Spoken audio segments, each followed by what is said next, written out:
Hello बच्चों, कैसे हैं आप लोग। तो बच्चों आज हम आपके लिए लेकर के आए हैं आईयूपीएसी नामकरण का नया लेक्चर। ठीक है, चलो तो इस लेक्चर में बच्चों हमें क्या पढ़ना है, आ जाओ। इस लेक्चर में हमें पढ़ना है बच्चों, चले इस लेक्चर में बच्चों हमने जहाँ पे खत्म किया था वहीं से चालू करना है। डिग्री ऑफ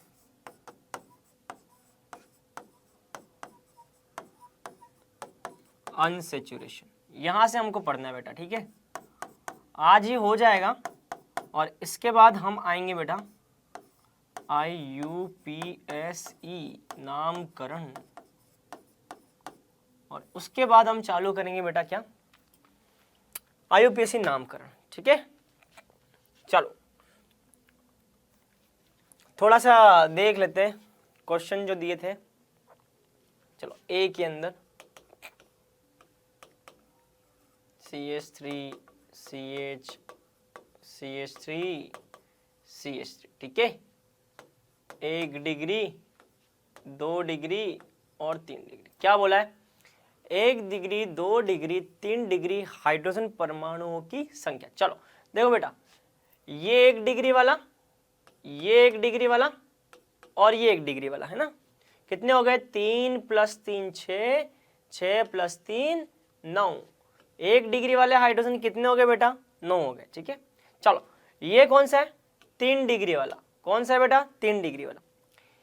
ये एक हाइड्रोजन कौन सा है, 3 डिग्री वाला। तो एक हाइड्रोजन 3 डिग्री वाला। चलो फिर बी क्या दे रखा है, बी क्या दिया है, CH3 CH2 CH3 CH3 CH2 CH3। ठीक है, चलो यहां बता दो, यहां पे 1 डिग्री वाले कौन कौन से, ये 1 डिग्री है, ये 1 डिग्री है।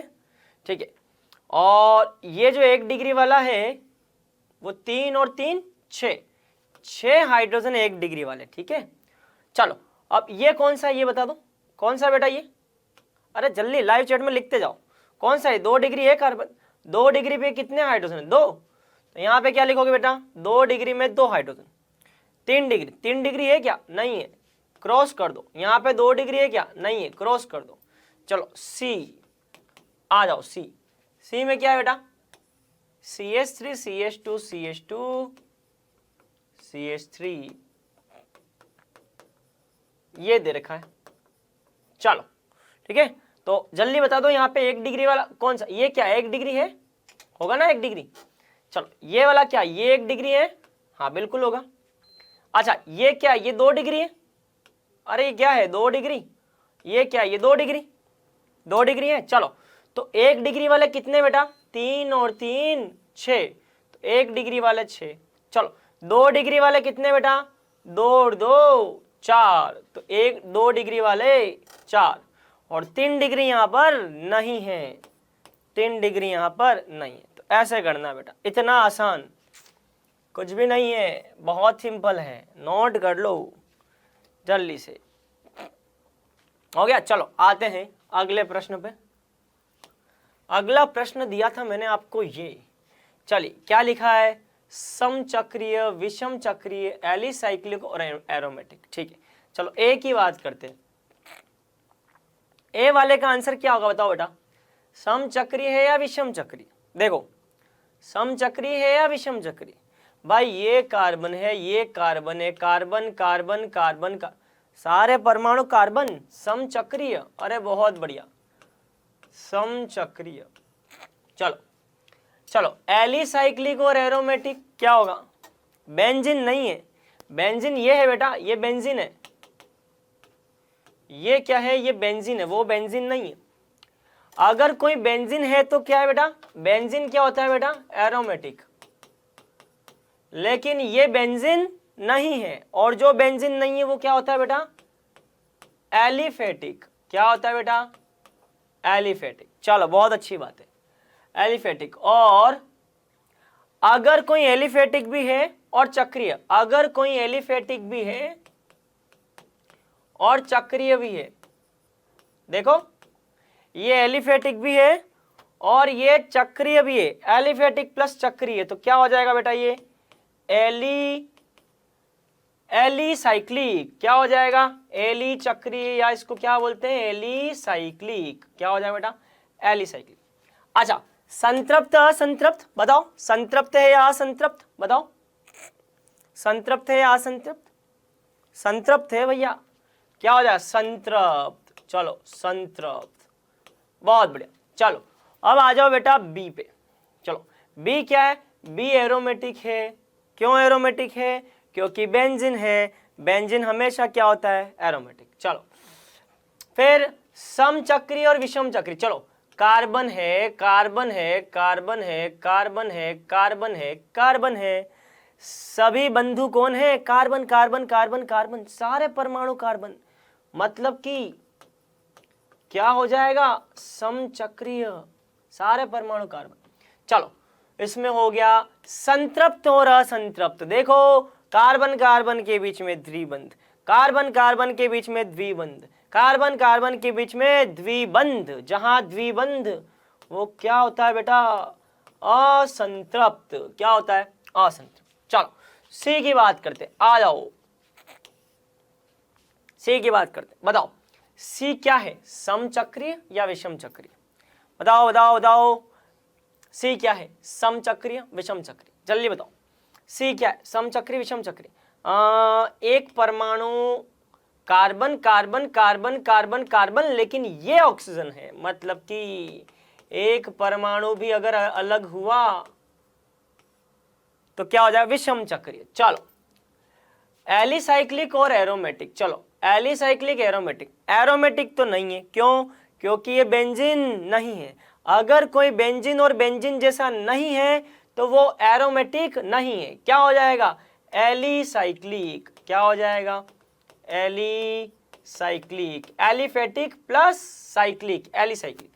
चलो संतृप्त असंतृप्त, कार्बन कार्बन के बीच में क्या, एकल बंध, कार्बन कार्बन के बीच में एकल बंध है, एकल बंध है, एकल बंध है, जब एकल बंध हो तो क्या बोलते हैं, संतृप्त, क्या बोलते हैं बेटा, संतृप्त। चलो अब आते हैं बच्चों यहां पर, देखो अगर मैं इस यौगिक की बात करूं, ये बेटा चक्रीय ही नहीं है, ये चक्रीय नहीं है, ये चक्रीय नहीं है, और अगर कोई चक्रीय नहीं है तो ना तो वो विषम चक्रीय है और ना समचक्रीय। भाई चक्रीय होता तो हम सोचते हैं कि भैया समचक्रीय है या विषम चक्रीय, लेकिन मैंने क्या बोला कि ये चक्रीय ही नहीं है, मतलब कि ना तो ये समचक्रीय ना ही विषम चक्रीय, ये अचक्रीय, क्या है, अचक्रीय। अच्छा एरोमेटिक, ये एरोमेटिक नहीं है, बेंजीन जैसा नहीं है, साइक्लिक, चक्रीय है क्या, साइक्लिक हो ही नहीं सकता, चक्रीय नहीं है। अब बात करते हैं असंतृप्त संतृप्त, क्या है ये, असंतृप्त, क्या है बालको, असंतृप्त, तो आंसर क्या हो जाएगा, असंतृप्त। ठीक है, चलो नोट करो इसको बेटा फटाफट,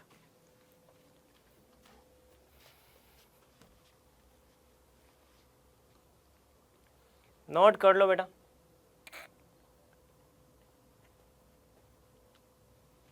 बहुत बढ़िया, कई बच्चे लिख करके बता रहे सर हमारे सारे सही है, बहुत बढ़िया।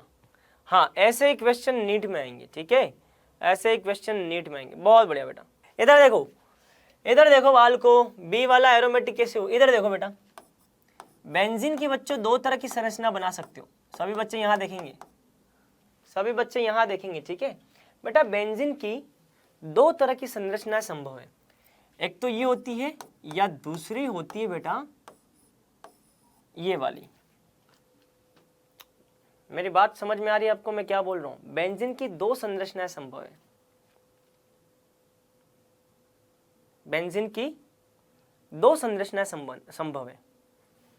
अगर ऐसे गोले वाला देखोगे ना, ये भी बेंजीन है, और अगर ऐसा देखोगे ये भी बेंजीन है, क्लियर।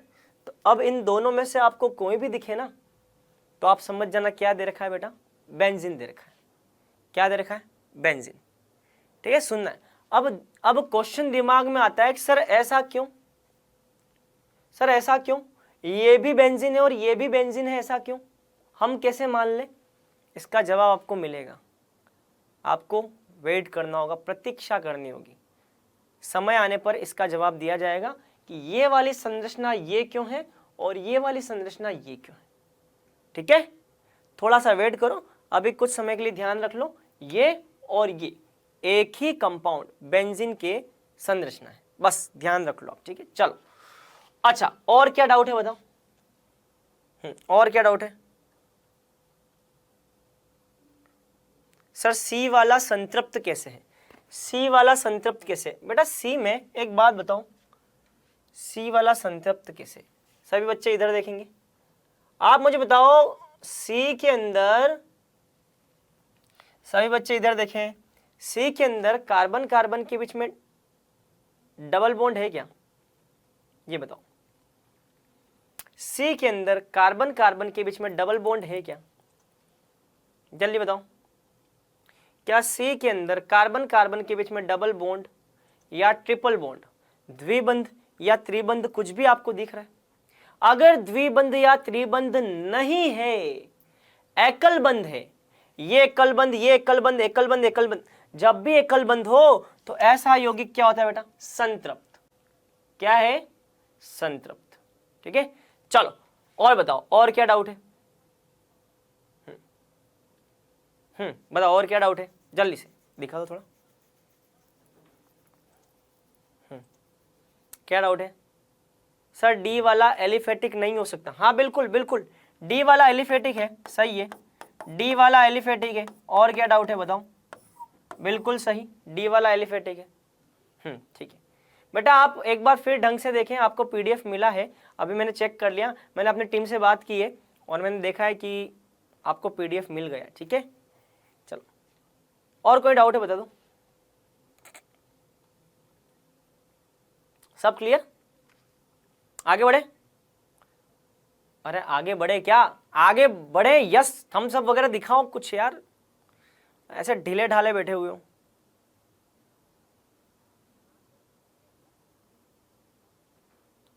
बढ़े आगे? शांति मैडम को साथ में ले करके बैठो और फिर पढ़ाई करनी है। ठीक है, आपको पहले ही बताया ना मैंने। चलो आज का बेटा एक बार होमवर्क नोट कर लो, ये 3 क्वेश्चन है, आपको ये तीनों क्वेश्चन करने आज, ए बी और सी, ये तीनों क्वेश्चन आपको होमवर्क में करने हैं। घर जाओ और करो। अरे सर घर कहाँ जाए, हम तो घर पे बैठे हुए हैं। ये तीनों क्वेश्चन आपको होमवर्क में करने। हम क्या पढ़ रहे थे बच्चों? असंतृप्तता की कोटि, इसको अंग्रेजी में क्या बोलते हैं बेटा? Degree of unsaturation. क्या बोलते हैं बेटा? Degree of unsaturation. अब बच्चों एक बात ध्यान रखें, मैंने आपको पिछली क्लास में यह बताया था डिग्री ऑफ अनसैचुरेशन के बारे में कि डिग्री ऑफ अनसैचुरेशन का उपयोग होता कहाँ है। हम डिग्री ऑफ अनसैचुरेशन का मतलब क्या निकालते हैं? तो डिग्री ऑफ अनसैचुरेशन, असंतृप्तता की कोटि का मतलब है द्विबंध, त्रिबंध या वलय की उपस्थिति को ही DU कहते हैं। ठीक है बेटा, DU का मतलब होता है द्विबंध, त्रिबंध या वलय की उपस्थिति। अगर ये कहीं भी इनमें से कोई भी चीज उपस्थित है तो उसको हम क्या बोलते हैं बेटा? DU। चलो एक चीज हमेशा ध्यान रखें बच्चों, किसी भी यौगिक में 2 हाइड्रोजन की कमी 1 DU कहलाती है। 2 हाइड्रोजन की कमी मैंने क्या बताया था बेटा?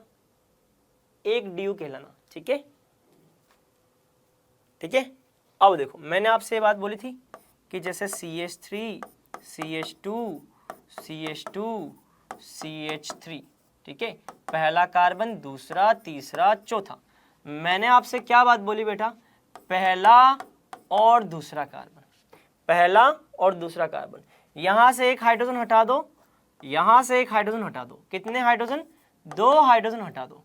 अगर यहां से 2 हाइड्रोजन हटेंगे तो क्या बनेगा बेटा, CH3 CH2 CH द्विबंध CH2, पहला कार्बन, दूसरा, तीसरा, चौथा।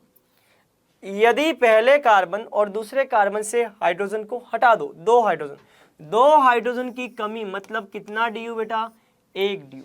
मतलब कि जहां भी द्विबंध आएगा वहां DU कितना हो जाएगा बेटा, 1 DU। कितना हो जाएगा, 1 DU। ये हम पढ़ चुके हैं, ठीक है, यहां तक मैं पढ़ा चुका हूं आपको, यहां तक मैं पढ़ा चुका हूं, मैंने जस्ट रिवाइज करवाया आपको। अब देखो बेटा, अब क्या आगे क्या, ठीक है, अब आगे क्या करना है, देखो अब आगे ये करना है कि अब DU निकालने का एक फॉर्मूला होता है बेटा, DU निकालने का एक फॉर्मूला है, ठीक है। फॉर्मूला क्या है, वो फॉर्मूला लिख लो। सीधा DU कैसे निकाला जाए तो उसका एक फॉर्मूला बेटा, 2n+2 माइनस हाइड्रोजन की संख्या प्लस हैलोजन की संख्या माइनस नाइट्रोजन की संख्या बटा 2, ठीक है बेटा। आप सभी लोग पढ़ेंगे, प्लीज रिक्वेस्ट, अब जो बच्चा बातें करेगा ना उसको हम ब्लॉक कर देंगे, जो भी बच्चा बातें करेगा उसे ब्लॉक कर दूंगा बेटा। अब मेरे साथ में पढ़ाई करनी है आपको, ठीक है, ठीक है। ये है बेटा DU निकालने का फॉर्मूला, ठीक है। अब बेटा यहां सुनना है, ठीक है। ये फॉर्मूला मैं क्यों बता रहा हूं, क्योंकि एक बात बताओ, एक बात बताओ, क्या एग्जाम में हमारे पास इतना टाइम है कि मैं इतना लंबा सारा फिर आगे और 2 हाइड्रोजन हटाऊं, फिर उसके बाद मैं फिर 2 हाइड्रोजन हटाऊं, ऐसे हाइड्रोजन हटा करके मैं चेक कर रहा हूं कि कितने हाइड्रोजन हट गए, फिर DU निकाल रहा हूं। ये सब माथापच्ची नहीं करनी। हमें क्या करना है, एक सीधा साधा फॉर्मूला हमें रखना है, उस फॉर्मूले के अंदर संख्या रखो और सीधा DU का मान निकालो। एग्जाम के अंदर हमारे पास ज्यादा टाइम नहीं है ना, एग्जाम में हमारे पास इतना टाइम नहीं है कि भैया मैं यौगिक लिखूंगा, उसमें से एक एक करके हाइड्रोजन निकालूंगा, फिर यहाँ से, फिर मान लो यहाँ से फिर हाइड्रोजन निकालूंगा, फिर 2 हाइड्रोजन निकले, फिर वापस से 2 हाइड्रोजन निकले, फिर 2 हाइड्रोजन, ऐसा पूरा प्रक्रम नहीं करना आपको। एग्जाम में हमारे पास इतना समय नहीं होता, ठीक है। तो अब क्या करें बेटा, ठीक है, तो देखो अब हमारे पास ये सूत्र दे रखा है, ठीक है। इस सूत्र के द्वारा हम क्या निकाल सकते हैं बेटा, DU। कोई भी यौगिक हो उस यौगिक का DU हमेशा इस सूत्र द्वारा निकाला जाता है, ठीक है। अब ये सूत्र क्या है बेटा, उसकी थोड़ी सी चर्चा कर लेते हैं। देखो यहाँ पे N का मतलब होता है बेटा कार्बन की संख्या, क्या होता है बालक और बालिका, कार्बन की संख्या। X का मतलब होता है बेटा हैलोजन की संख्या, किसकी, हैलोजन की संख्या। हैलोजन का मतलब क्या बेटा, क्लोरीन, फ्लोरीन, ब्रोमीन, आयोडीन, ठीक है। अच्छा H का मतलब क्या बेटा, हाइड्रोजन की संख्या। अरे किसकी संख्या, हाइड्रोजन की संख्या, ठीक है। चलो N का मतलब क्या बेटा, N का मतलब नाइट्रोजन की संख्या। N का मतलब क्या, नाइट्रोजन की संख्या, ठीक है, क्लियर। ये तो हो गया इसका मतलब, हाइड्रोजन का मतलब, X का मतलब, N का मतलब, ठीक है। जैसे कि एक उदाहरण, ठीक है, मान लो मैंने बच्चों लिखा C2H4, ठीक है। चलो अब आपसे बोला जाए C2H4 में DU ज्ञात करें, ठीक है। तो अब आपके दिमाग में एक बात आएगी कि यार सर ने हमको बड़ा सा प्रोसेस बताया था, एक यौगिक में से 2 हाइड्रोजन निकाले तो 1 DU आया, उसमें से 2 हाइड्रोजन और निकाले तो 2 DU और आ गए, फिर 4 आ गए, फिर 8 आ गए, 10 आ गए। ये सब माथापच्ची नहीं करनी, ये सब हेडक हमको रखनी नहीं है। आप तो सीधा सूत्र लगाओ और इसके अंदर DU का आंसर निकालो। चलो कैसे करेंगे इसको, देखो हल। चलो क्या है DU निकालने का, DU बराबर 2 × अच्छा N का मतलब क्या, कार्बन की संख्या। बताओ कार्बन की संख्या बेटा यहाँ पे कितनी है, 2, तो 2 × 2 प्लस 2, चलो बहुत बढ़िया, माइनस हाइड्रोजन की संख्या। बताओ हाइड्रोजन की संख्या कितनी है बेटा, यहाँ 4, हाइड्रोजन की संख्या 4, ठीक है। चलो हाइड्रोजन की संख्या 4 प्लस हैलोजन, हैलोजन कितना, यहाँ पे कोई हैलोजन दिख रहा है, कोई फ्लोरीन दिख रहा है, कोई आयोडीन दिख रहा है, कोई ब्रोमीन दिख रहा है, कोई क्लोरीन दिख रहा है? नहीं दिख रहा है। ठीक है भैया, तो यहाँ पे हेलोजन की जगह प्लस, हेलोजन की जगह क्या लिख दो? 0 माइनस। नाइट्रोजन, क्या यहाँ पे कोई नाइट्रोजन दिख रहा है? देखो नाइट्रोजन, कोई नाइट्रोजन दिख रहा है आपको? यहाँ कोई नाइट्रोजन नहीं है, क्या आ जाएगा? 0/2। चलो इसको हल करते हैं। 2 × 2 4, 4 + 2 6, 6 में से 4 गए 2, 2/2 किया तो 1 DU। क्या आ जाएगा बेटा? 1 DU। क्या आ गया बेटा? 1 DU आ गया। ठीक है, ऐसे करना है आपको। चलो अब मैं आपको बेटा कुछ बढ़िया बढ़िया 8-10 एग्जाम्पल दे रहा हूं, आप मुझे फटाफट सबके DU निकाल करके बताओगे। चालू करें? ठीक है, कुछ प्रैक्टिस करोगे मेरे साथ? मैं आपको बढ़िया बढ़िया 8-10 एग्जाम्पल दे रहा हूं, आप फटाफट फटाफट उनका क्या करो? DU निकाल करके बता दो। ठीक है, चलो शुरू करते हैं। आ जाओ बेटा, इसको नोट कर लो फटाफट, एक बार इसको नोट कर लो, फटाफट नोट कर लो।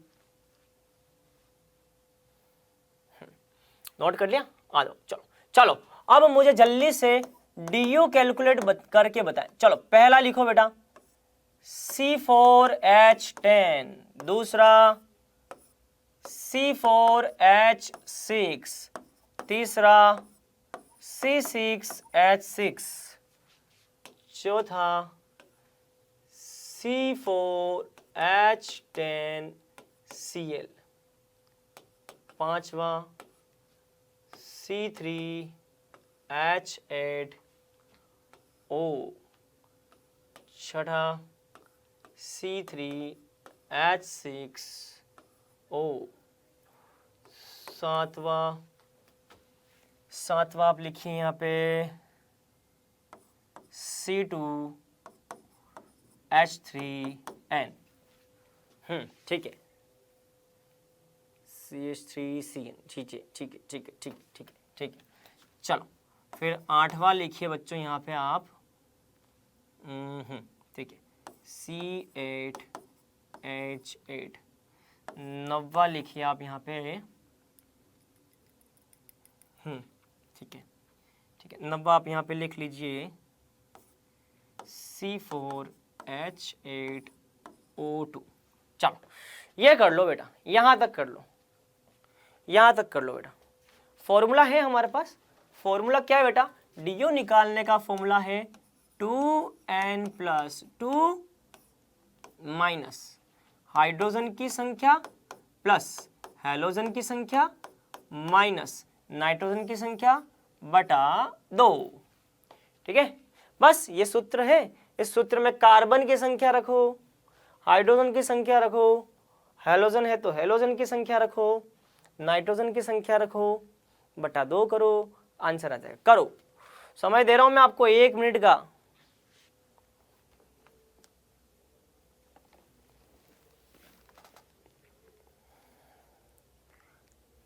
सही करके बताएं सभी बच्चे।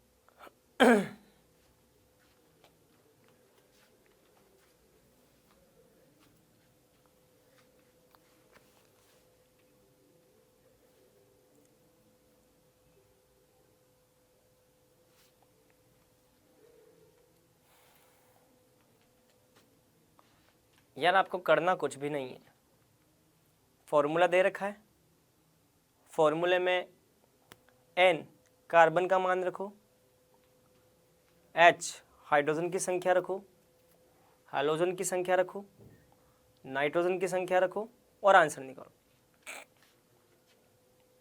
हाँ बेटा ये क्लोरीन है ना, ये क्लोरीन है, ये क्लोरीन है। ठीक है, ये क्लोरीन है।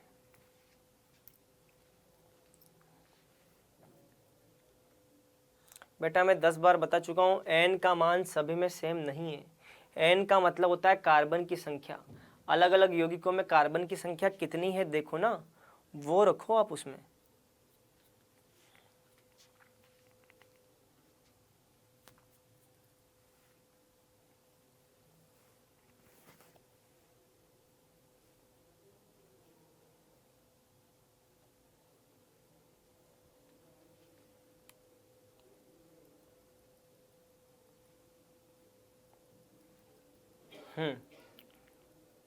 जल्दी करो, फटाफट करो, जल्दी जल्दी करें। ठीक है, चलो शुरू करते हैं बेटा। चलो पहले का आंसर लिखते हैं बेटा, पहले का, ठीक है, फर्स्ट का आंसर लिखते हैं। चलो अच्छा, फर्स्ट का आंसर लिख रहा हूं बेटा, यहां देखना, डी यू बराबर, सभी बच्चे यहां देखेंगे, ठीक है, पहले का आंसर लिख रहा हूं मैं, ठीक है। चलो पहले का आंसर क्या देखो, डी यू बराबर क्या सूत्र है, 2 इंटू एन। एन का मतलब क्या, अरे एन का मतलब क्या होता है, कार्बन की संख्या। क्या होता है बेटा, कार्बन की संख्या। कार्बन की संख्या कितनी है, 4, तो आप क्या लिखेंगे, 2 इंटू 4 प्लस 2 ब्रैकेट बंद माइनस हाइड्रोजन। हाइड्रोजन की संख्या कितनी है बेटा, कितने हाइड्रोजन यहाँ पे, हाइड्रोजन कितने बेटा, 10 प्लस हेलोजन एक्स, हेलोजन है क्या यहाँ पे, क्या यहाँ पे कोई हेलोजन है, नहीं, 0 माइनस एन का मतलब क्या, नाइट्रोजन। क्या बेटा, नाइट्रोजन। क्या यहाँ पे कोई नाइट्रोजन दिख रहा है, बिल्कुल नहीं, 0 बटा 2। चलो अब कितना आता है देखते हैं, 2 इंटू 4 कितना, 8 प्लस 2 कितना होता है बेटा, 10 में से 10 गया कितना, 0। आंसर क्या आएगा बेटा यहाँ पे डी यू का, यहाँ डी यू का आंसर आएगा 0, अंडा। कितना आएगा, अंडा। चलो आ जाओ इसकी बात करते, थोड़ा स्पीड बढ़ाओ। डी यू का मान कैसे निकालें, तो 2 इंटू एन, तो 2 इंटू एन का मतलब क्या, कार्बन की संख्या, 2 इंटू 4 प्लस क्या लिखा है, 2, यहां आ जाएगा 2, बहुत बढ़िया, माइनस हाइड्रोजन की संख्या कितनी, 6 प्लस हेलोजन कहाँ है ही नहीं, हेलोजन 0। नाइट्रोजन कहाँ है ही नहीं, 0 बटा 2। कितना आ गया बेटा, ये आ गया 2 इंटू 4 8 प्लस 2 10 में से 6 गया 4 बटा 2 कितना हो गया, 2। मतलब कि यहाँ पे डी यू आ जाएगा बेटा कितना, 2 आ जाएगा। कितना आ जाएगा, 2 आ जाएगा। चलो अब आ जाते हैं यहाँ पे, चलो 2 इंटू एन का मतलब क्या, कार्बन की संख्या, कार्बन कितने बेटा, 6, 2 इंटू एन प्लस 2, ये आ गया 2 ब्रैकेट बंद माइनस हाइड्रोजन कितने, 6 प्लस हेलोजन कितने, 0 माइनस नाइट्रोजन कितने हैं, 0 बटा 2। कितना आ गया बेटा, ये 2 इंटू 6 12 और 2 14 में से 6 गए तो 8 बटा 2 कितना हो गया बेटा, 4। आंसर कितना आएगा डी यू का आंसर 3 में कितना आएगा बेटा, 4। कितना आ गया बेटा, 4। अरे बहुत आसान है यार, कुछ करना नहीं है, गणित लगाओ, जोड़ बाकी गुणा भाग, मतलब टाइम पास कर रहे हो आप कुल मिला करके। क्या कर रहे हो, time pass, totally waste of time.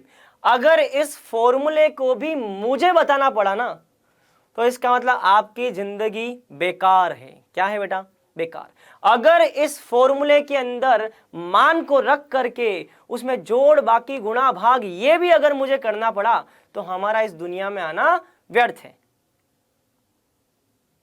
व्यर्थ है। तो आप अपनी जिंदगी को व्यर्थ बनाना चाहते हो या सार्थक बनाना चाहते हो, ये बता दो मुझे। चलो इनमें से मैं कौन सा करूं ये बता दो, कोई भी एक करूंगा मैं। अब मैं कोई भी एक करूंगा, मैं इसके पीछे टाइम खोटी नहीं करूंगा बेटा। देखो सीधी सी बात है, करना कुछ नहीं है, कार्बन की संख्या रखो, हाइड्रोजन की संख्या रखो, मैं आपको आंसर बताता हूं, सबके आंसर बताता हूं। चलो सबके आंसर जरूर बताऊंगा, तो आंसर बताने के लिए तो मुझे हल करना ही पड़ेगा। मैं सीधा आंसर बता रहा हूं, तो 2 इंटू 4 8 प्लस 2 10 में से हाइड्रोजन गए 10, तो ये देखो ये आ जाएगा 0 बेटा। कितना आ जाएगा, 0। तो यहां आंसर आएगा आपका 0। कितना आ जाएगा बेटा, एक बात ध्यान रखना, यहाँ पे 10 की जगह क्या है, 9, ये 9 आएगा। इसको सही कर लो, इसको सही करना है, ठीक है। यहाँ 10 नहीं आएगा, यहाँ आएगा 9। इसको सही कर लो, इसको सही करो, इसको सही करो। यहां 10 की जगह 9 लिखो, यहां 10 की जगह 9 लिखो, 10 की जगह 9 लिखो। एक बार इसको सही करो, करेक्ट, ये करेक्ट करो, ये 10 नहीं आएगा, 10 की जगह 9। फिर बताओ मुझे यहां पे आंसर कितना आएगा, फिर देखो यहां पे आंसर कितना आएगा, बताओ। अब देखो, अब मुझे बताओ यहां पे आंसर कितना आएगा। चलो अब बताओ, अब यहां आंसर कितना आएगा, जल्दी फटाफट। तो देखो 2 इंटू एन, तो 2 इंटू 4 8, 8 प्लस 2 10, 10 में से हाइड्रोजन कितना 9, तो 9 प्लस 1 10, 10 में से 10 गए तो ये आ जाएगा 0, तो डी यू यहां पे आ जाएगा बेटा 0। ठीक है, सिंपल है। ठीक है, चलो अब बात करते हैं बेटा यहां पे। ठीक है, C3H8O, तो 3 इंटू 2 6, 6 प्लस 2 8, 8 में से 8 गए तो 0, तो यहां पे डी यू कितना आ जाएगा 0। बस आप आंसर चेक कर लो एक बार, 0 डी यू आएगा। ठीक है, चलो अब बात करें इसकी। ठीक है, इसकी बात करते हैं। C3H6O, यहां पे डी यू आएगा बेटा 1, 1 डी यू, क्या आएगा बेटा 1 डी यू। ठीक है, यहां पे डी यू आ जाएगा आपका 2, डी यू 2, कितना आएगा बेटा 2। अगर ना हो पाए तो करके देख लेना, 2 इंटू 2 4, 4 प्लस 2 6, 6 में से 2 गया तो 4, 4 बटा 2 2। ठीक है, सही है। चलो यहाँ पे डी यू निकालते हैं बेटा। ठीक है, तो देखो C8H18, 18 में से 8 गए तो 10, 10/2 5 आ जाएगा बेटा यहाँ पे। ठीक है, 5। चलो अगर ना हो तो ऐसे करके देख लो, 8 में 2 का गुणा किया 16, 16 प्लस 2 18, 18 में से 8 गए तो 10, 10/2 5। चलो और लास्ट इसका डी यू आप लिख लो 1। ठीक है, अब बताओ, ऐसे फटाफट करना बेटा, ऐसे जल्दी जल्दी करना है। सर ओ का मान नहीं लिखेंगे क्या, क्यों लिखेंगे, जब फॉर्मूले में ऑक्सीजन है ही नहीं तो हम ओ का मान लिखेंगे क्यों। जब कोई चीज लिखने के लिए नहीं बोली तो आप उसके पीछे क्यों परेशान हो रहे हो।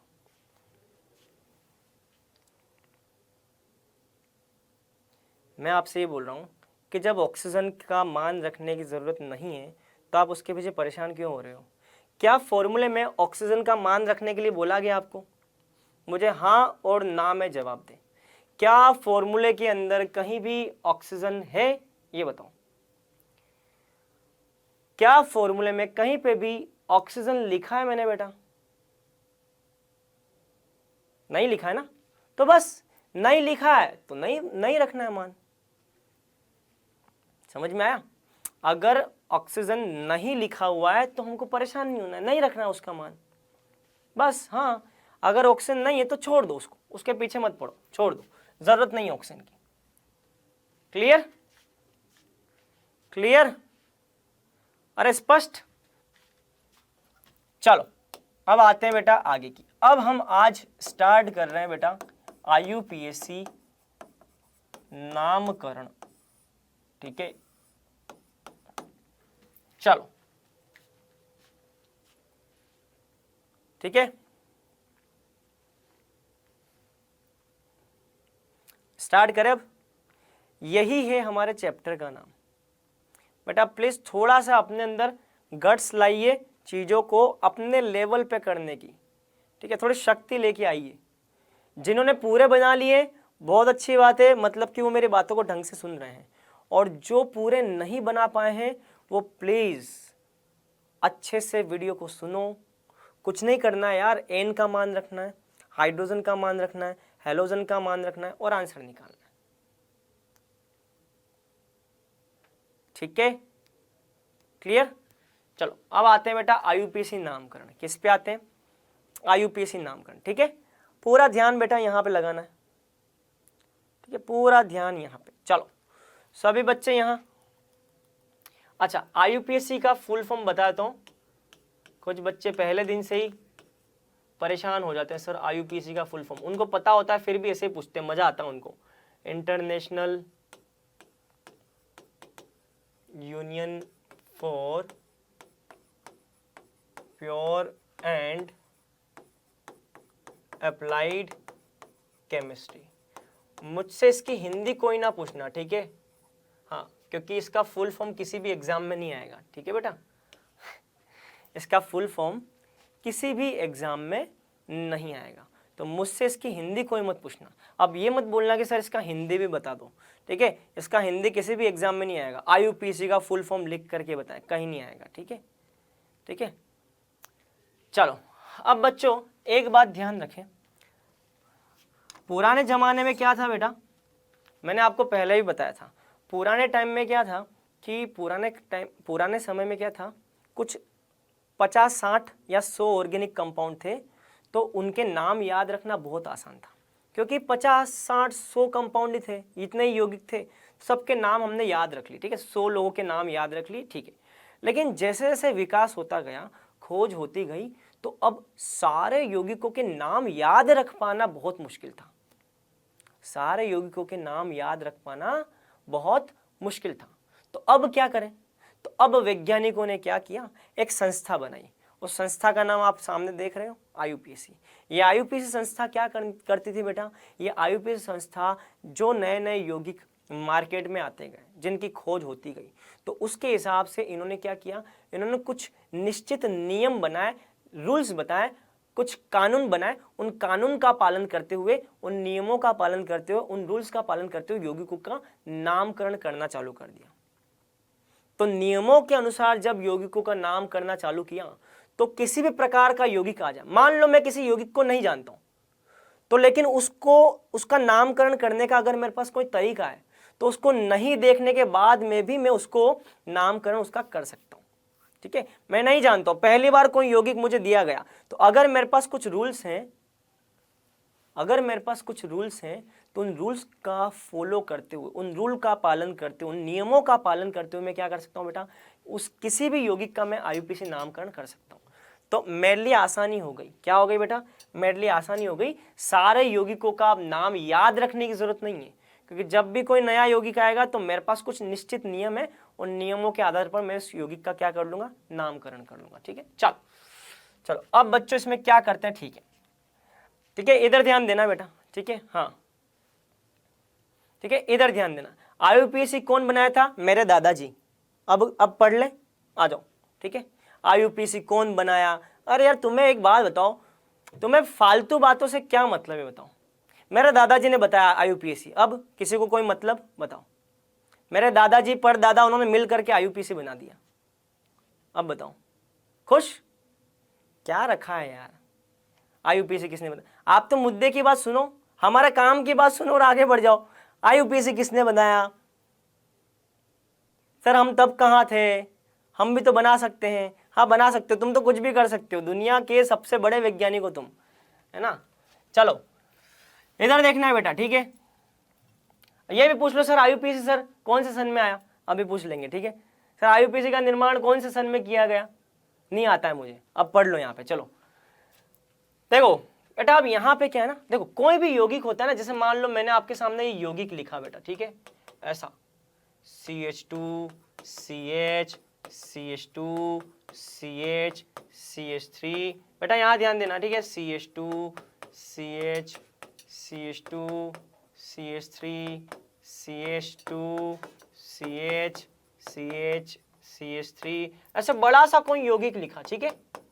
और भी मतलब मान लो आगे और भी कार्बन कार्बन ऐसे जुड़ते जाए, ठीक है, यहाँ पे भी और आगे कार्बन कार्बन कार्बन ऐसे कार्बन आ रहे हैं, ठीक है, ठीक है। अब इधर देखना बेटा, ठीक है, इधर देखना। अब मान लो ऐसा बहुत सा लंबा सा यौगिक आपको दे रखा है, अब आपको बोले कि बताओ इसका नाम क्या है, तो एक बार तो चक्कर आ जाएंगे कि यार ये क्या है। तो IUPAC ने क्या किया, ऐसे जितने भी यौगिक हैं उनके नामकरण के लिए कुछ निश्चित नियम बना रखे हैं, ठीक है। तो उन नियमों का पालन करके हम किसी भी यौगिक का नामकरण कर सकते हैं, चाहे वो हमारे लिए कितना भी अनजान क्यों ना हो, ठीक है। तो बस हमको बेटा ये बात ध्यान रखनी है, ठीक है। चलो अब ये नियम क्या है बेटा, तो उनको मैं एक एक करके लिखवा रहा हूं, आप मेरे साथ में उन नियमों को लिखेंगे, ठीक है बालकों। चलो सबसे पहले लिखना है, चलो सबसे पहले बेटा लिखना है, नियम क्या है, उसमें लिखना है 3 पदों में नामकरण करते हैं बेटा, पद क्रमांक 1, पद क्रमांक 2 और पद क्रमांक 3। ठीक है बेटा। चलो, क्या सबसे पहले पद में बच्चों हमेशा मुख्य श्रृंखला का चयन करते हैं। बेटा पूरा सुनना है, उसके बाद क्वेश्चन करें। ठीक है, पहले पूरा सुन लो, है ना। बताने से पहले सर मुख्य श्रृंखला क्या है, मुख्य श्रृंखला क्या है, सर बता दो, जिंदगी बर्बाद हो गई। शांति रखा करो, सब कुछ बताए जाएंगे। पहले हम सदैव क्या करते हैं बेटा, मुख्य श्रृंखला का चयन। कैसे करेंगे चयन वो मैं बताऊंगा आपको बाद में। ठीक है, पद क्रमांक 1 में सबसे पहले मुख्य श्रृंखला का चयन, पद क्रमांक 2 में बच्चों करते हैं अंकन। क्या करते हैं बेटा, अंकन। इसको अंग्रेजी में क्या बोलते हैं बेटा, नंबरिंग करते हैं। क्या करते हैं, नंबरिंग करते हैं। और पद क्रमांक 3 में बेटा करते हैं नामकरण। क्या करते हैं बच्चों, नामकरण करते हैं। ठीक है, क्लियर। तो ये 3 स्टेप हैं, हमेशा पहले स्टेप में आपको यही करना है, दूसरे स्टेप में आपको यही करना है और तीसरे स्टेप में आपको यही करना है। कभी भी कोई भी बच्चा पहले अंकन ना करेगा, अंकन पहले नहीं आता, पहले मुख्य श्रृंखला का चयन ही होता है। क्या बेटा, पहले हमेशा मुख्य श्रृंखला का चयन ही करना है। आपको हमेशा पहले मुख्य श्रृंखला का चयन ही करना है, आपको उसके बाद अंकन ही करना है, आपको उसके बाद नामकरण ही करना है। समझ में आया, क्लियर, क्लियर है। सबसे पहले मुख्य श्रृंखला का चयन। अच्छा, किसी को अंग्रेजी चाहिए, चलो मैं बता देता हूं। अंग्रेजी में बोलते हैं इसको बेटा मेन चेन सिलेक्शन। सबसे पहले क्या होता है बेटा, मुख्य श्रृंखला का चयन, मेन चेन सिलेक्शन। दूसरी नंबर पे क्या करते हैं बेटा, नंबरिंग करते हैं, अंकन हिंदी में, अंग्रेजी में नंबरिंग। और तीसरे पर हम करते हैं बच्चों नोमेनक्लेचर, नामकरण, नोमेनक्लेचर। मैं अभी एक एक करके सारी बातें आपको समझाऊंगा। ये मुख्य श्रृंखला क्या बीमारी है बताऊंगा, अंकन क्या बीमारी है, क्या होता है, क्या क्या रूल होते हैं, क्या नियम होते हैं इसके, वो बताऊंगा। और नामकरण, नोमेनक्लेचर क्या है ये भी बताऊंगा। ठीक है, क्लियर। ठीक है, चलो अब बेटा यहां ध्यान देना। ठीक है, इसको एक बार नोट कर लिया हो, आगे बढ़ते। नोट कर लो, नोट कर लो। ठीक है, चलो आगे बढ़े। चलो अब बच्चों देखो, पहला पद है मुख्य श्रृंखला का चयन, दूसरा पद है अंकन और तीसरा पद है बेटा नामकरण। सबसे पहले मैं आपको नामकरण वाला पद बताऊंगा। कौन सा बेटा, पद क्रमांक 3। पद क्रमांक 3 के बारे में पहले मैं आपको बताऊंगा कि ये नामकरण क्या होता है। ठीक है, नामकरण क्या बीमारी, ये मैं पहले बताऊंगा, फिर मैं आपको बताऊंगा मुख्य श्रृंखला का चयन क्या है और अंकन क्या है। ठीक है, वो बातें हम बाद में करें। चलो नामकरण। एक बात हमेशा बेटा ध्यान रखें, जब भी आप किसी यौगिक का नामकरण करेंगे ना, तो सबसे पहले उस यौगिक का मूल शब्द लिखा जाता है। सर मूल शब्द क्या होता है, आ रहा है, वेट करना है, सब कुछ आ रहा है। ठीक है, सबसे पहले किसी यौगिक का नामकरण करते समय क्या लिखा जाएगा, मूल शब्द। मूल शब्द को बेटा अंग्रेजी में बोलते हैं वर्ड रूट। क्या बोलते हैं बेटा, वर्ड रूट, वर्ड रूट। ठीक है, क्या बोलते हैं, वर्ड रूट। सबसे पहले उस यौगिक का वर्ड रूट लिखा जाएगा, मूल शब्द। ठीक है, चलो मूल शब्द के बाद में क्या आता है, अनुलग्न प्रथम। वर्ड रूट के बाद में आता है बेटा अनुलग्न प्रथम। क्या आता है बेटा, अनुलग्न प्रथम। ठीक है, अनुलग्न प्रथम को हम क्या बोलते हैं बेटा, सफिक्स फर्स्ट। क्या बोलते हैं बेटा, सफिक्स फर्स्ट। ठीक है, अनुलग्न फर्स्ट के बाद में क्या आता है, अनुलग्न द्वितीय। ठीक है, अनुलग्न द्वितीय को क्या बोलते हैं बेटा, सफिक्स सेकंड। ठीक है, सारी बातें एक एक करके हम देखेंगे, एक बार आप लिख लें। अच्छा, मूल शब्द के पहले क्या आएगा बेटा, पूर्व लग्न प्रथम। क्या आएगा बेटा, पूर्व लग्न प्रथम। पूर्व लग्न को हम क्या बोलते हैं बेटा, प्रीफिक्स, प्रीफिक्स फर्स्ट। ठीक है, पूर्व लग्न से पहले क्या आएगा बेटा, पूर्व लग्न द्वितीय। प्रथम वाले पूर्व लग्न से पहले आता है पूर्व लग्न द्वितीय, प्रीफिक्स सेकंड। ठीक है, क्लियर। तो वर्ड रूट के बाद में अनुलग्न प्रथम, सफिक्स फर्स्ट, सफिक्स सेकंड, इधर आ जाएगा पूर्व लग्न फर्स्ट और पूर्व लग्न सेकंड। ठीक है, अब सुनना है क्या है एक एक करके। चलो, ये मूल शब्द क्या होता है बेटा, ठीक है, इसकी हम बात करेंगे। ठीक है, पूरा ध्यान बच्चों भी यहाँ लगाना है क्योंकि मैं इसको समझा रहा हूँ, एक एक बात को मैं समझा रहा हूँ। मूल शब्द क्या होता है मैं बताऊंगा, अनुलग्न क्या होता है बताऊंगा, और पूर्व लग्न क्या होता है ये भी बताऊंगा। पूरा ध्यान बेटा यहाँ पे प्लीज, सभी बच्चे यहाँ ध्यान देंगे अब। हाँ, सभी बच्चों का ध्यान यहाँ होना चाहिए प्लीज। ठीक है, हाँ, इधर बातें नहीं करनी है और कुछ भी नहीं, क्योंकि बहुत इंपॉर्टेंट पार्ट आ रहा है बेटा। यहाँ ध्यान देना। ठीक है, चलो, मूल शब्द क्या होता है बेटा, ठीक है। अच्छा, जैसे आप कोई यौगिक देखोगे ना बेटा, कोई भी कार्बनिक यौगिक, तो उसमें आपको आपने देखा होगा ना कि सबसे लंबी कार्बन श्रृंखला का चयन, सुना है या नहीं सुना है बताओ। आपको टीचर ने बताया होगा ना कभी कि या 10वीं में पढ़ा होगा कि सबसे पहले हम सबसे लंबी कार्बन श्रृंखला का चयन करते हैं, सुना है ना। वो सबसे लंबी कार्बन श्रृंखला आप जो सुनते हो ना बेटा, सबसे लंबी कार्बन श्रृंखला आप जो सुनते हो ना बेटा, उस सबसे लंबी कार्बन श्रृंखला को हम बोलते हैं बेटा मुख्य श्रृंखला। क्या बोलते हैं? मुख्य श्रृंखला। क्या बोलते हैं बेटा? मुख्य श्रृंखला।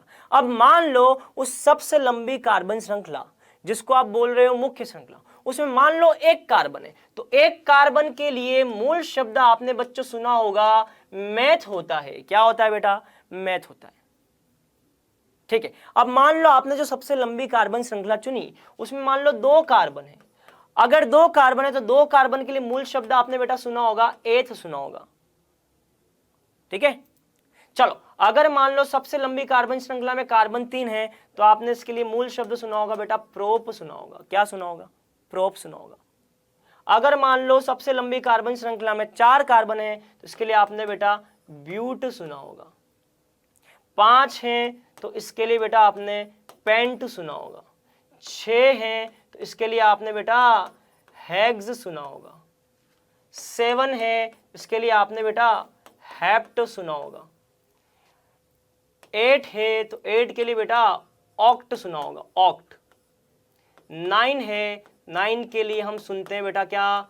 नॉन। क्या सुनते हैं? नॉन। 10 है तो 10 के लिए सुनते हैं बेटा डेक। 11 है तो 11 के लिए सुनते हैं हम बेटा अनडेक। 12 है तो 12 के लिए हम सुनते हैं बेटा डोडेक। क्या सुनते हैं? डोडेक। 13 है तो 13 के लिए हम सुनते हैं बेटा क्या? क्या? ट्राइडेक। 14 है तो 14 के लिए टेट्राडेक, पेंटाडेक, हेक्साडेक। अगर 20 कार्बन है तो इकोस, 30 कार्बन है तो ट्राइकोंट, 40 है तो टेट्राकोंट, पेंटाकोंट 50 है तो, 60 है तो हेक्साकोंट, 70 है तो हेप्टाकोंट। बट हमको जरूरत नहीं है, हमको तो यहां तक ही जरूरत है, इसमें हमारी गणित पूरी हो जाती है। तो हमें बेटा केवल यहां तक की चर्चा करनी है। Meth, eth, prop, but, pent, hex, hept, oct, non और डेक्ट, बस। इससे ज्यादा की हमको जरूरत नहीं है। ये बस 2 मैंने इसलिए लिखवा दिए ताकि आप थोड़ा आपको ये हो कि भाई हमको थोड़ा ज्यादा आता है। ठीक है, ठीक है, तो इसको लिखवाने का वैसे कोई मतलब नहीं है, लेकिन ध्यान रख लो अगर 11 कार्बन है तो अनडेक, और 12 है तो डोडेक, 13 है तो ट्राइडेक, टेट्राडेक। बट इसकी जरूरत पड़ती नहीं है, और जिस चीज की जरूरत नहीं है उसके पीछे पागल होने का कोई मतलब नहीं है। जो चीज हमारे काम की नहीं है उसके पीछे अगर पागल हो तो हमसे बड़ा पागल इस दुनिया में कोई भी नहीं है। ये ध्यान रखना, हमेशा काम वो करो जितना हमें जरूरत हो। हमें जरूरत नहीं है फिर भी हम काम कर रहे हैं, इसका मतलब हमसे बड़ा पागल कोई नहीं है। ठीक है, तो पागल नहीं बनना चाहते हो, समझदार बनना चाहते हो, तो बस जितना बोल रहा हूं उतना करो। 10 कार्बन तो डेक, यहां तक। ठीक है, चलो अब आते हैं बेटा अनुलग्न। अनुलग्न क्या होता है? ठीक है, ठीक है, अनुलग्न की बात करते हैं। अच्छा, अगर मान लो बेटा मुख्य श्रृंखला के जितने भी कार्बन, मुख्य श्रृंखला मतलब कि सबसे लंबी कार्बन श्रृंखला, पढ़ते हो ना आप, सबसे लंबी कार्बन श्रृंखला जिसमें सबसे ज्यादा कार्बन हो। अगर सबसे लंबी कार्बन श्रृंखला में बेटा सभी कार्बन के बीच में एकल बंध है, कौन सा बंध है बेटा? एकल बंध। तो एकल बंध के लिए अनुलग्न लगता है बेटा एन लगता है। क्या लगता है बेटा? एल्केन, एल्केन का क्या होता है, एन होता है। चलो द्विबंध के लिए अनुलग्न क्या लगता है बेटा, बताओ किसी ने सुना हो तो, ईन लगता है बेटा। क्या लगता है, ईन लगता है, ठीक है। त्रिबंध के लिए क्या लगता है बेटा, त्रिबंध के लिए आइन लगता है बेटा। क्या लगता है, आइन लगता है। अच्छा एक द्विबंध हो और एक त्रिबंध हो तब क्या करें, तो द्विबंध के लिए इन और त्रिबंध के लिए आइन, तो इन प्लस आइन लगता है। क्या लगता है बेटा, इन प्लस आइन ये लगता है। अच्छा दो द्विबंध हो, दो द्विबंध, दो द्विबंध हो तो बेटा क्या लगता है, दो मतलब कि डाई, डाई इन लगता है। डायन नहीं, डाई इन है ना, डायन नहीं डाई इन है। दो द्विबंध तो डाई इन, तीन द्विबंध ट्राई इन, चार द्विबंध टेट्रा इन, ये ध्यान रखना। Clear, clear. चलो अब आते हैं बेटा अनुलग्न पे। किस पे, अनुलग्न। अच्छा अनुलग्न द्वितीय किसके लिए उपयोग में लेते हैं बेटा, अनुलग्न द्वितीय किसके लिए उपयोग में लेते हैं बेटा, मुख्य क्रियात्मक समूह के लिए। किसके लिए, मुख्य क्रियात्मक समूह। क्रियात्मक समूह मैंने पढ़ाए थे ना आपको, अरे क्रियात्मक समूह मैंने पढ़ाए थे ना, एक लेक्चर पहले, दो लेक्चर पहले, बताओ। तो वो जो मुख्य क्रियात्मक समूह होते हैं उनके लिए हम अनुलग्न द्वितीय उपयोग में लेते हैं। यहां तक की बात क्लियर। कौन सा किसके लिए उपयोग में लेते हो, मूल शब्द उपयोग में लेते, किसके लिए लेते हो, कार्बन की संख्या के लिए। अनुलग्न किसके लिए उपयोग में लेते हो, अगर एकल बंध है तो एन, द्विबंध है तो इन, त्रिबंध है तो आइन, और द्विबंध प्लस त्रिबंध है तो इन प्लस आइन। द्विबंध के लिए इन, त्रिबंध के लिए आइन, और अगर दो द्विबंध है तो डाई इन, डायन नहीं डाई इन बनता है, ठीक है। चलो और अनुलग्न द्वितीय होता है मुख्य क्रियात्मक समूह, फंक्शनल ग्रुप। इसको हम क्या बोलते हैं बेटा, फंक्शनल ग्रुप, एफजी, ठीक है। क्लियर। चलो अब आते हैं बेटा पूर्व लग्न प्रथम पे। अच्छा पूर्व लग्न प्रथम कब उपयोग में लेना है, ठीक है, ठीक है। हाँ स्क्रीनशॉट ले लेना, एक बार समझ लो, ठीक है बेटा। पूर्व लग्न प्रथम तब उपयोग में लेना है जब मुख्य श्रृंखला चक्रीय हो। मान लो कोई ऐसा यौगिक दे दिया, ऐसा आपको बोला जाए इसका नामकरण करो, आपको क्या बोला जाए बेटा, इसका नामकरण करो, तो आप क्या बोलोगे, सर ये तो चक्रीय श्रृंखला है, यहां तो मुख्य श्रृंखला क्या है, चक्रीय। तो जब भी मुख्य श्रृंखला बेटा चक्रीय हो, जब भी मुख्य श्रृंखला चक्रीय हो, जब भी मुख्य श्रृंखला चक्रीय हो, तब हम किसका उपयोग करते हैं बेटा, पूर्व लग्न प्रथम। और क्या होता है ये पूर्व लग्न प्रथम, हम यूज करते हैं साइक्लो।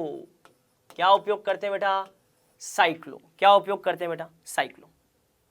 तो जब भी मुख्य श्रृंखला चक्रीय हो तो उसके लिए पूर्व लग्न प्रथम क्या उपयोग करते हैं बेटा, साइक्लो। क्या उपयोग करते हैं बेटा, साइक्लो। अंग्रेजी भी लिखनी, किसी को अंग्रेज बनना है तो अंग्रेज बनना है तो ये लो अंग्रेज, ये लो। चलो पूर्व लग्न द्वितीय बेटा, पूर्व लग्न द्वितीय जो होता है ये होता है प्रतिस्थापी के लिए। किसके लिए होता है बेटा, प्रतिस्थापी के लिए। किसके लिए होता है बेटा, प्रतिस्थापी के लिए। अभी बताऊंगा प्रतिस्थापी क्या होता है, क्या होता है ये, ठीक है। अभी हम इस पर चर्चा करेंगे, प्रतिस्थापी क्या होता है देखेंगे अभी हम, ठीक है।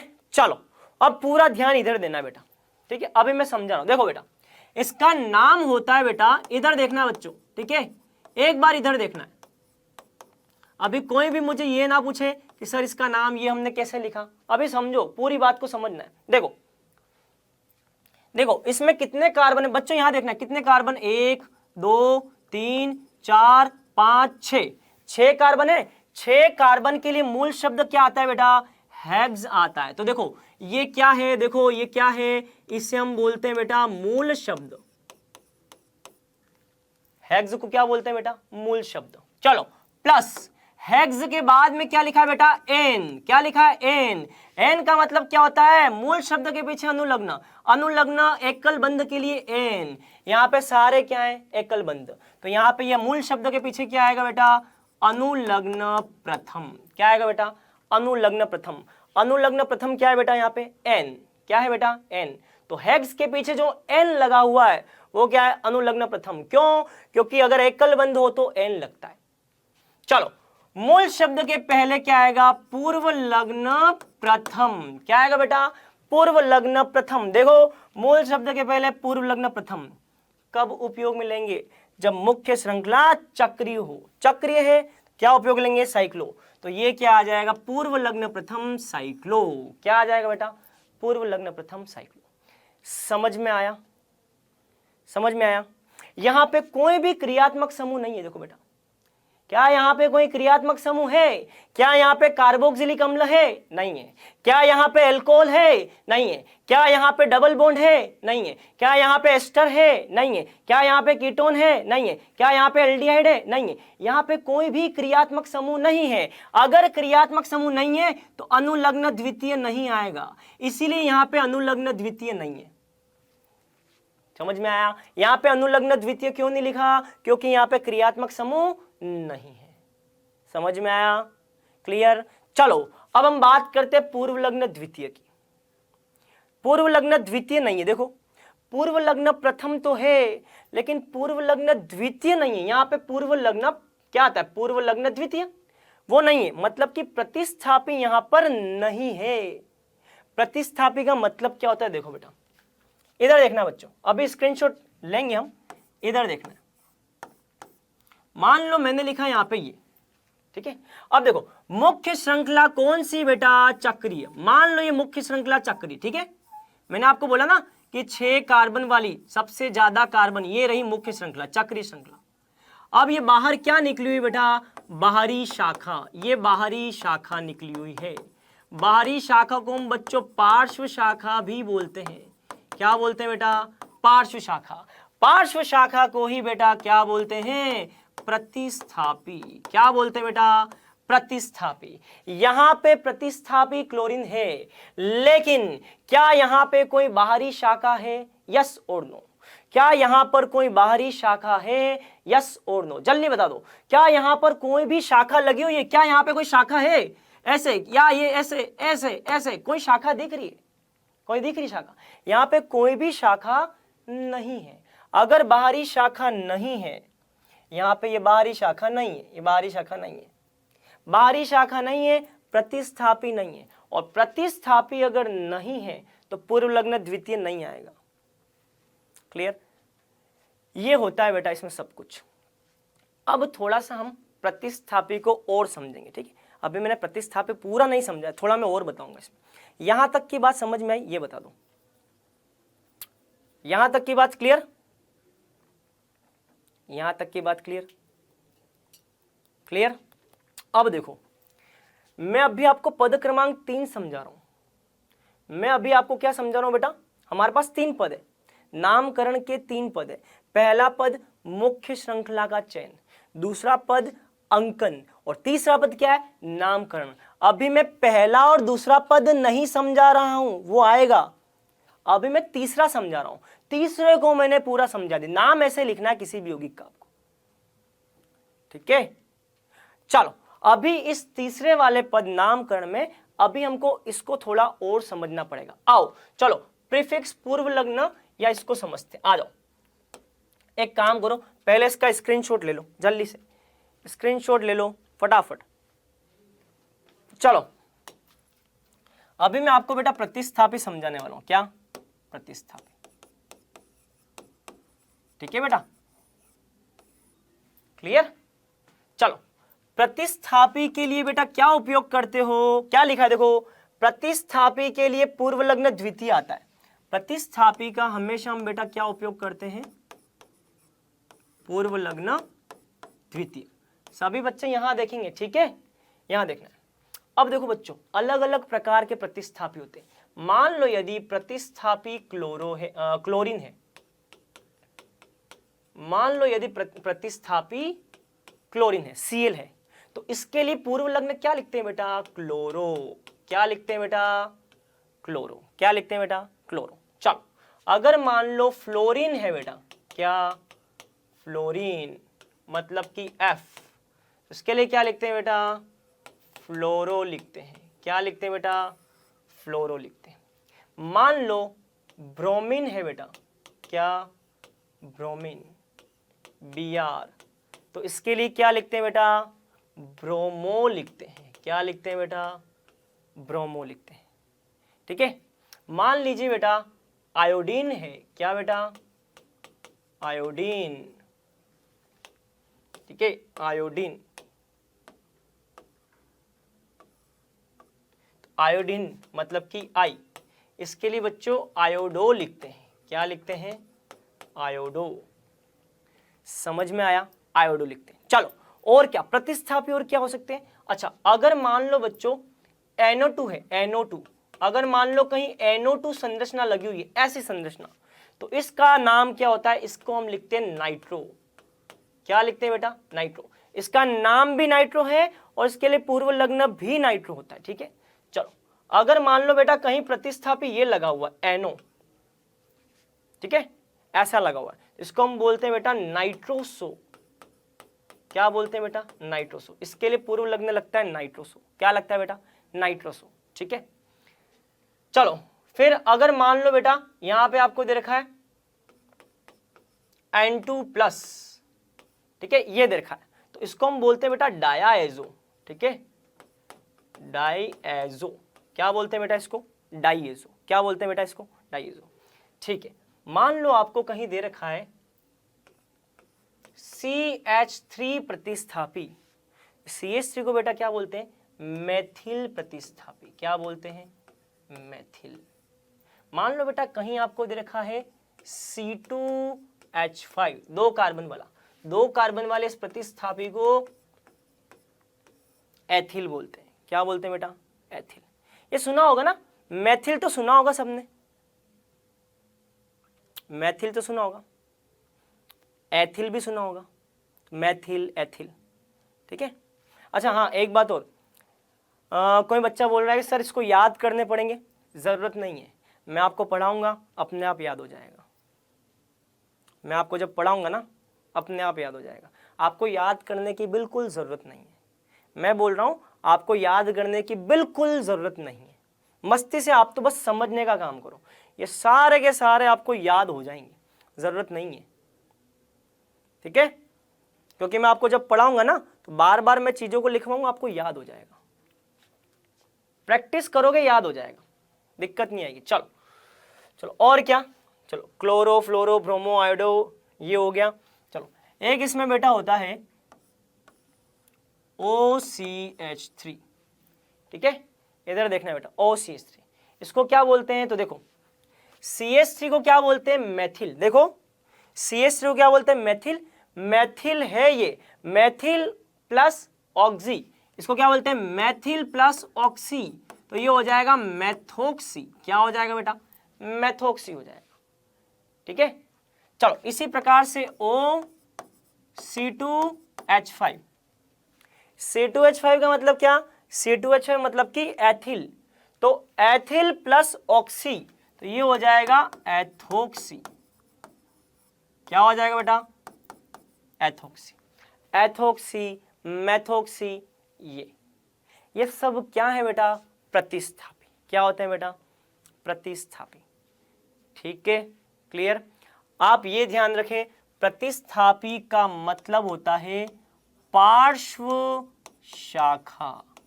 अच्छा, पार्श्व शाखा का और आसान मतलब निकालें, इसको हम बोलते हैं बेटा बाहरी शाखा।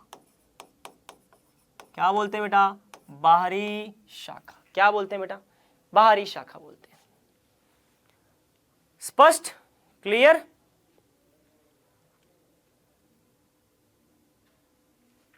क्लियर, ये सब आते हैं बेटा प्रतिस्थापी, और ये प्रतिस्थापी ही हमको यहां लिखने होते हैं। आगे बढ़े अब, क्लियर। चलो चलो, ठीक है, ठीक है। चलो अब एक बात और देखना है बेटा, एक चीज और, एक चीज इसमें और आती है, प्रतिस्थापी में एक चीज और आती है बेटा। देखो क्या आती है, इधर देखना है, सभी बच्चे इधर देखेंगे, सभी बच्चे इधर देखें, इधर देखें। मान लो मैंने यहां पे लिखा बेटा एल्कोहल, बेटा बहुत ही खास बात बता रहा हूं, इधर देखना है। मैंने यहां पे लिखा COOH, बच्चों यहां ध्यान से देखना है, ठीक है, इधर देखना है। इस वाले क्रियात्मक समूह को हम क्या बोलते हैं बेटा? कार्बोक्सिलिक अम्ल। क्या बोलते हैं? कार्बोक्सिलिक अम्ल। इस वाले क्रियात्मक समूह को क्या बोलते हैं बेटा? अल्कोहल। क्या बोलते हैं? अल्कोहल। ठीक है, हाँ स्क्रीनशॉट भी मिल जाएगा, इधर सुन लो एक बार, स्क्रीनशॉट मिल जाएगा, इधर सुन लो। कार्बोक्सिलिक अम्ल, अल्कोहल। ठीक है, अब बच्चों हमेशा एक बात ध्यान रखें, जब भी ऐसे यौगिक का जब आईयूपीएसी नामकरण हम सीखेंगे ना, बाद में मैं आपको इसका आईयूपीएसी नामकरण कैसे करते हैं वो मैं सिखाऊंगा। जब भी ऐसे यौगिकों का आईयूपीएसी नामकरण करेंगे तो बच्चों यहाँ पे दो में से कोई एक क्रियात्मक समूह बेटा मुख्य होता है। क्या होता है बेटा? मुख्य क्रियात्मक समूह होता है। दो में से अगर मान लो दो या दो से ज्यादा प्रकार के, मान लो यहाँ पे NH2 भी दे रखा है, NH2 मतलब कि अभी क्या तीन क्रियात्मक समूह आ गए, इसको क्या बोलते हैं? एमीन। तो जब भी किसी यौगिक में एक दो तीन ऐसे दो या दो से ज्यादा प्रकार के क्रियात्मक समूह दिए हों तो एक क्रियात्मक समूह तो मुख्य होता है और बाकी दोनों क्या होते हैं बेटा? गौण होते हैं। क्या होते हैं बेटा? गौण होते हैं। गौण क्रियात्मक समूह बेटा हमेशा क्या कहलाते हैं? प्रतिस्थापी। क्या कहलाते हैं बेटा? प्रतिस्थापी। गौण क्रियात्मक समूह हमेशा क्या कहलाते हैं बेटा? प्रतिस्थापी। मतलब कि ये प्रतिस्थापी है और ये भी प्रतिस्थापी। क्यों? क्योंकि ये गौण क्रियात्मक समूह है। ये कौन सा है? गौण क्रियात्मक समूह। गौण का मतलब होता है, गौड़ नहीं, गौण। गौण का मतलब होता है एक तो मुख्य, जैसे मान लो गौण का मतलब जो थोड़ा सा जिसको वैल्यू कम दे, हम जिसको हम थोड़ी कम वैल्यू देते हैं, ये ज्यादा, इसका महत्व ज्यादा होता है और इन दोनों का महत्व कम होता है। गौण का मतलब जिसको महत्व कम देते हैं, जिसको हम क्या बेटा? महत्व कम देते हैं, जिसको वैल्यू कम देते हैं, जिसको इंपॉर्टेंस कम देते हैं, जो हमारे लिए कम महत्वपूर्ण हो, वो गौण होता है बेटा। गौण का मतलब जो कम महत्वपूर्ण है, जो कम महत्वपूर्ण होता है। अब दिमाग में क्वेश्चन ये आएगा कि सर कैसे पता चलेगा कि कौन सा कम महत्वपूर्ण है और कौन सा ज्यादा महत्वपूर्ण है? ऐसा क्वेश्चन आएगा ना दिमाग में, सर हमको कैसे पता चलेगा कौन सा कम महत्वपूर्ण है और कौन सा ज्यादा महत्वपूर्ण है? समझ में आ रही मेरी बात? मेरी बात समझ में आ रही है? प्रतिस्थापी को अंग्रेजी में बोलते हैं बेटा सब्स्टिट्यूएंट। सब्स्टिट्यूएंट। मेरी बात समझ में आ रही है? सर हम पहचानेंगे कैसे ये और इन दोनों को पहचानेंगे कैसे? ठीक है, तो बच्चों आगे मैं आपको एक मेरिट टेबल बनवाऊंगा। आपने ऐसी मेरिट टेबल पढ़ी होगी बेटा, सबसे ऊपर कार्बोक्सिलिक अम्ल आता है, फिर उसके बाद में सल्फोनिक अम्ल आता है, ऐसा पढ़ा होगा मेरिट टेबल। फिर उसके बाद में एनहाइड्राइड आता है, एक मेरिट टेबल आती है बेटा। ऐसे क्रियात्मक समूह की ऐसे वरीयता सूची आती है, आपने देखी होगी। क्रियात्मक समूह की ऐसी वरीयता सूची आती है, तो कार्बोक्सिलिक अम्ल, सल्फोनिक अम्ल, फिर एनहाइड्राइड, फिर उसके नीचे आता है बेटा स्टर आता है, फिर स्टर के नीचे यहाँ पे आता है बेटा अम्ल हैलाइड आता है, फिर उसके नीचे यहाँ पे आता है बेटा अमाइड आता है, फिर उसके नीचे यहाँ पे आता है बेटा साइनाइड आता है, फिर साइनाइड के नीचे आपने पढ़ा होगा बेटा यहाँ पे आइसोसाइनाइड, आइसोसाइनाइड के नीचे आपने पढ़ा होगा बेटा एल्डिहाइड, एल्डिहाइड के नीचे आता है बेटा कीटोन, कीटोन से नीचे आता है आपका बेटा अल्कोहल, अल्कोहल के नीचे थायो अल्कोहल, थायो अल्कोहल के नीचे सबसे नीचे आता है बेटा NH2। ऐसा आपने मेरिट टेबल पढ़ा होगा बेटा, वरीयता सूची पढ़ा है। अब यहां पे इस सूची के अंदर अल्कोहल और एमीन और कार्बोक्सिलिक अम्ल, अगर इन तीनों की बात करें तो ये सबसे ऊपर है, सबसे ऊपर। और जो क्रियात्मक समूह तुलनात्मक रूप से सबसे ऊपर होगा वही होता है बेटा मुख्य। क्या होता है बेटा? मुख्य। और बाकी नीचे वाले क्या होते हैं बेटा? गौण होते हैं। ये दोनों कौन? गौण। हमारे लिए ज्यादा महत्वपूर्ण कौन है? जो ऊपर की तरफ है। तो बस यहां पे वही है, देखो यहां पे वही है। कार्बोक्सिलिक अम्ल जो है बेटा वो मुख्य है। क्यों? क्योंकि वरीयता सूची में सबसे ऊपर है। ठीक है, सबसे ऊपर है। और दूसरे वाले क्या है? गौण है। और ये गौण क्रियात्मक समूह क्या कहलाते हैं बेटा? प्रतिस्थापी। तो इसका मतलब प्रतिस्थापी जो है इसमें गौण क्रियात्मक समूह भी आएंगे। कौन आएंगे? गौण क्रियात्मक समूह भी उपस्थित होते हैं। इसका मतलब प्रतिस्थापी के अंदर ये तो होंगे ही, साथ ही साथ गौण क्रियात्मक समूह भी होंगे। इसका मतलब बेटा देखो, हमने बात कहां से शुरू की थी? इधर देखो, हमने बात कहां से चालू की थी बेटा?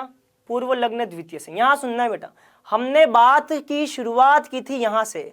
हमने बोला था कि पूर्व लग्न द्वितीय में क्या आता है? क्या आता है बेटा? प्रतिस्थापी आता है। अब ये प्रतिस्थापी क्या होता है? तो प्रतिस्थापी का मतलब है पार्श्व शाखा या मुख्य श्रृंखला के बाहर निकली हुई शाखा, बाहरी शाखा। अब इसमें कौन कौन से लोग आते हैं? तो क्लोरीन आता है, फ्लोरीन आता है, ब्रोमीन आता है, आयोडीन आता है, ये लोग आते हैं, ये आता है, ये आता है और ये आता है। फिर मैंने आपको क्या बोला कि ये बीमारी क्या है?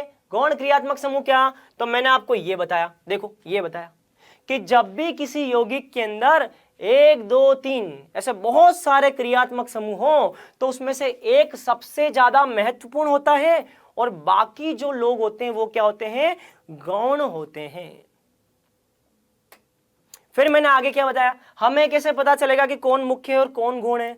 तो उसके लिए मैं आपको बाद में एक टेबल लिखवाऊंगा, ऐसी एक टेबल बनवाऊंगा। तुलनात्मक रूप से जो क्रियात्मक समूह ऊपर की तरफ होगा वो मुख्य होगा और जो नीचे की तरफ होंगे वो गौण होंगे। समझ में आया? यहां तक की बात समझ में आया? क्लियर?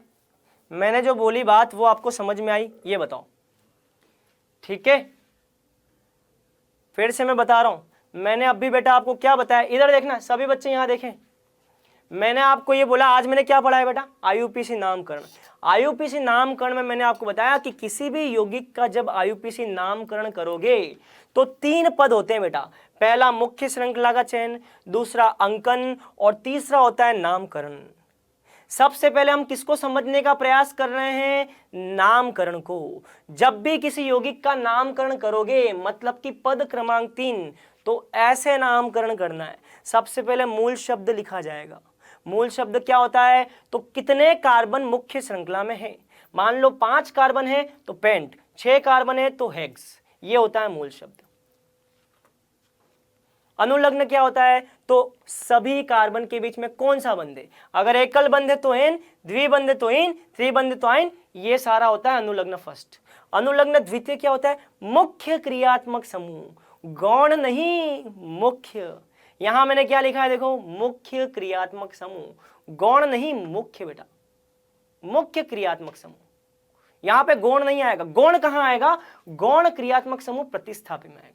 और पूर्व लग्न फर्स्ट कब आएगा बेटा? जब मुख्य श्रृंखला चक्रीय हो, साइक्लो। समझ में आया? क्लियर? चलो, अब उसके बाद ये पूर्व लग्न द्वितीय क्या? तो पूर्व लग्न द्वितीय की ये पूरी कहानी, इसमें गौण क्रियात्मक समूह भी आता है। ये क्या होता है? तो गौण मतलब कि एक तो मुख्य होगा, बाकी गौण होंगे। जो गौण होगा वो प्रतिस्थापी बन जाएगा। कैसे पता चलेगा कौन मुख्य और कौन गौण है? इस वरीयता सूची से पता चलेगा। क्लियर? ठीक है, चलो अब कोई डाउट है तो बता दो। अब कल से हम बेटा शुरू करेंगे एल्केन का नामकरण। किसका नामकरण? कल से हम शुरुआत करेंगे बेटा एल्केन के नामकरण की। कल मैं आपको पढ़ाऊंगा बेटा एल्केन का आईयूपीएसी नामकरण। ठीक है, कल हम ये पढ़ने वाले हैं, तो आप थोड़ा सा पढ़ करके आए। ठीक है, मैं आपको कल इसको डिटेल में पढ़ाऊंगा। ठीक है, क्लियर? चलो आज के इतना ही। मिलेंगे बच्चों कल की क्लास में, तब तक के लिए बाय बाय, टेक केयर।